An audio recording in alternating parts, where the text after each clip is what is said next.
So we all know the legend that is Viktor Axelsen, and if you know Viktor Axelsen, you probably have seen his killer smash with the speed, precision, angle, and accuracy. Now, how do we replicate that into our game? Well, today I'm going to be showing you everything he does in his smashes that we can bring into our game. But keep into mind, he has one thing that we do not have, and that is height, unless you do have that. But there are certain characteristics of his smash that we can still bring into our game, and we'll be covering all of that from how he hits his smashes, the different types of smashes he hits, when he hits those smashes, and how he sets up for those smashes. So if you want to watch and learn how to smash like Viktor Axelsen, then make sure to support us with a like, comment, and subscribe, and watch until the end of the video. And for limited time only, if you want to join our free online Badminton Academy, then click the link down below. But without further ado, let's get into the video. So we're going to break this video down into 5 parts. Steps 1 and 2 are going to be the different types of smashes he hits. Steps 3 and 4 are going to be how he hits those smashes and when he hits those smashes.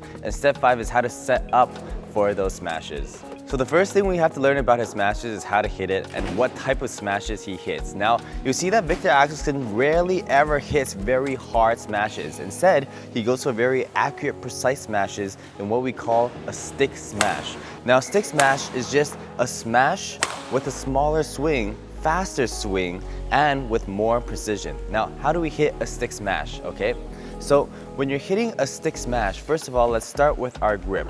You don't want to be holding the grip too far back into the racket. Why? Because the racket gets heavier and your swing will get bigger. In our stick smash, our swing needs to keep small so that we can be very accurate and precise. So we'll move our grip slightly forward into our racket while we're performing for the stick smash.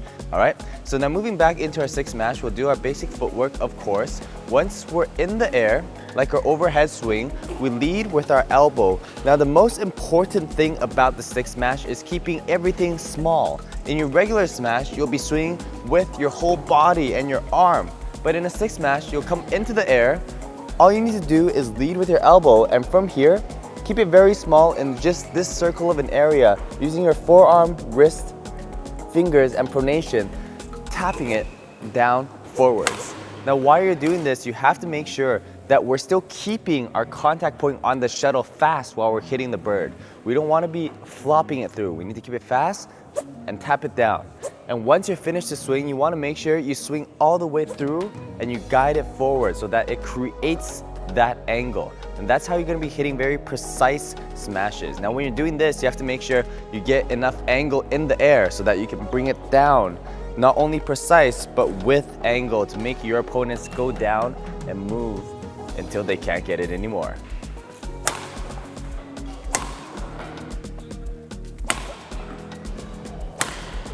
Now that we've learned the stick smash, you'll see if you look closely in Viktor Axelsen's smashes, he likes to do the slice smash very often. The slice smash is exactly the same as the stick smash, but instead of hitting straight on a contact point, we have a slight angle of slice on the shot. Now it's a spectrum from flat contact point to slice, how much slice we want to use. Viktor Axelsen's smashes uses slice on the lesser angle closer to the flat contact point because he wants to still keep it very quick on his speed of shot. But with that little bit of slice, it adds an angle into his shot. So how we hit the slice shot is, of course, we go to a normal tap smash, stick smash again, but on contact, we want to make sure there's a little wrapping motion. For example, if we're hitting this way, we hit it and then wrap around the bird ever so slightly, like that, and we bring it forward. If we're hitting it in this direction, we hit it flat and we wrap it over in that direction, like that, and then we hit it forward. And that's going to be your slice smash, which is a step up from your stick smash that's going to create even more angle while keeping the speed on your shot, adding in the slice.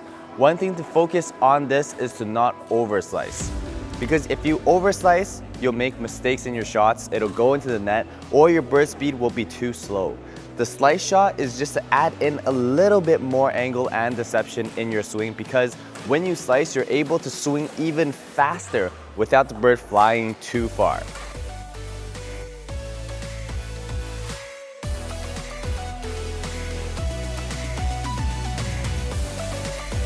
Now that we've learned the two types of smashes that he likes to hit, let's talk about the footwork and positions he uses in his smashes. So our third step is learning about his defensive smash position. Now this is one smash that Viktor likes to use very often. How this is done is usually he sets up around the net where his opponent can get a high net shot, and they push very flat. Now, even though he's not fully in position, he still moves very quickly to go for that attacking shot. Why?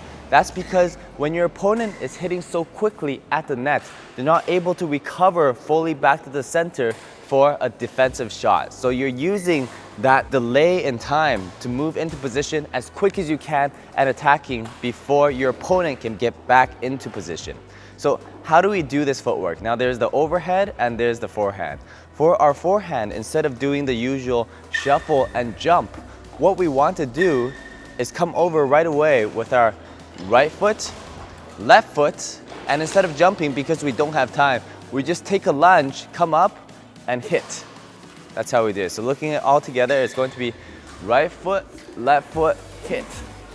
And you can add in the tap smash, you can add in the slice smash. For overhead, it's going to be similar. We're going to do a normal overhead footwork, turn. It's just on hit, we're going to be leaning back a lot more because the shuttle is going to be slightly behind us. But that's okay, as long as we keep our swing small and quick. From behind us, we want to hit our tap smash or our slice smash. But when you're hitting it, you want to make sure you bring your whole body forward as you're able to hit it. So these are the two defensive footworks that Viktor loves doing when their opponent is not back into position after that aggressive push at the net.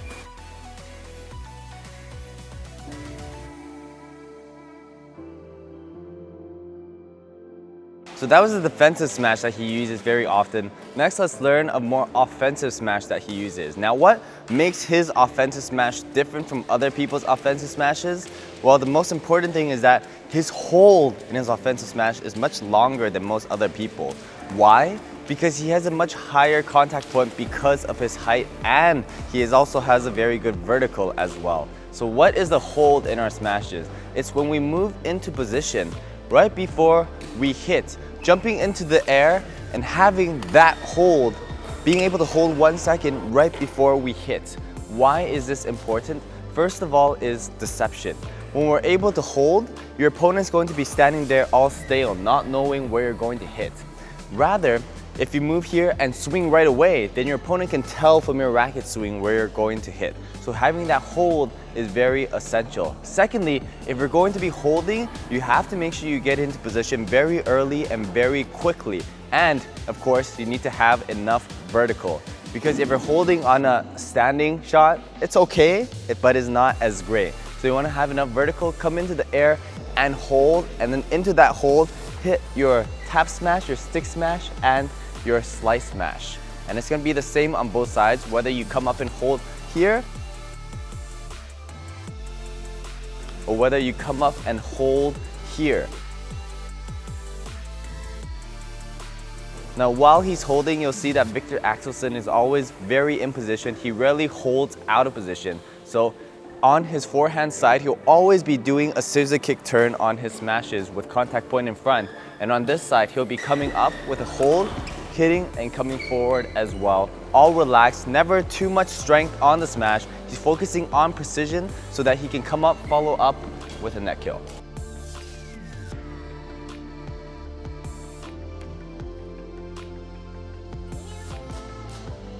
So the last step to learning Viktor Axelsen's smashes is learning how to set up for his smashes. You know how to hit the different smashes, you know how to move into different smashes, but now how do we get our opponent to hit these shots for us to hit these smashes? Well, Viktor Axelsen has one very unique thing about his play style, is that he likes to force overly flat shots from his opponent so that he can get these attacking opportunities. Now what does this look like? First of all, take into account that Viktor Axelsen is very, very tall. If you're someone who is of a lower stature, this might not be the best gameplay style for you, but if you're someone like me, 6 feet, then it's an okay style to use. So how you set up for this, first of all, is net play.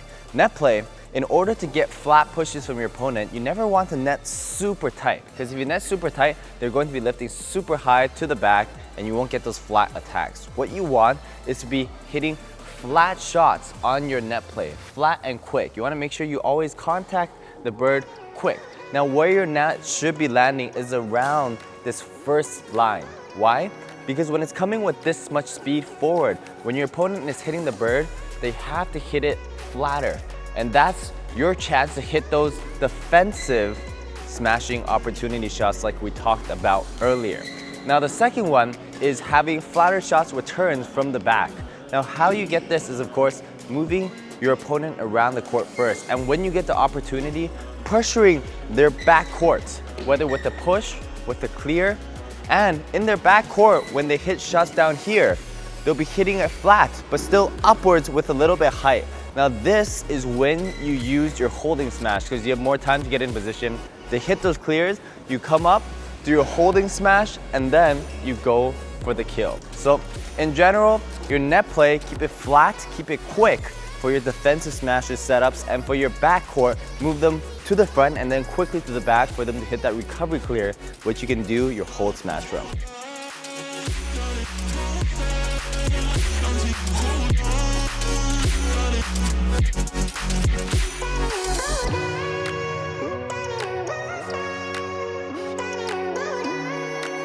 So that's everything you know to start smashing like Viktor Axelsen.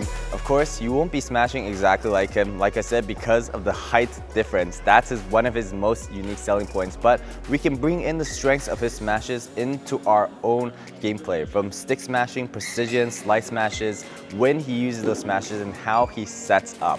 Now, I hope you guys found this video useful. If you did, it would be really great if you could support our channel with a like, comment, and subscribe. And of course, again, for a limited time only, we have our free online badminton academy. So join now, link down below, and we'll see you in our next badminton tutorial.